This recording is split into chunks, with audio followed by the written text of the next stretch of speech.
અરવલ્લી જિલ્લાના મોડાસા શામળાજી હાઈવે પર ગાઝણ ટોલ નાકા પાસે આજરોજ બપોરે ગંભીર અકસ્માત સર્જાયો હતો। રાજસ્થાન તરફથી આવી રહેલી કાર અને ઓવરસ્પીડમાં આવી રહેલા આઈસર ટ્રક વચ્ચે ગમખ્વાર અકસ્માત સર્જાયો હતો। તો અકસ્માતની ઘટના એટલી ગંભીર હતી કે કારનો સંપૂર્ણ કચ્ચરઘાટ નીકળી જવા પામ્યો હતો। તો સ્થાનિક લોકો દ્વારા તરત જ ઘટના સ્થળે દોડી આવ્યા હતા અને સમાજસેવક જયદીપસિંહ ચૌહાણે હિંમત દાખવીને કારના પતરા કાપી એક નાની બાળકી સહિત 4 લોકોને બહાર કાઢ્યા હતા।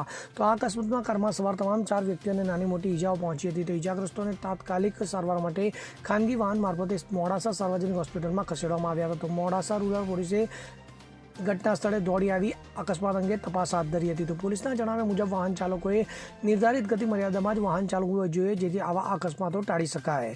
અમિત ઉપાધ્યાય સાથે CN24 ન્યૂઝ અરવલ્લી।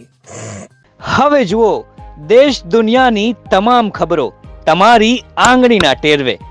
ઉઠાવો મોબાઈલ અને Google Play Store પરથી ડાઉનલોડ કરો અમારી CN24 ન્યૂઝ મોબાઈલ એપ।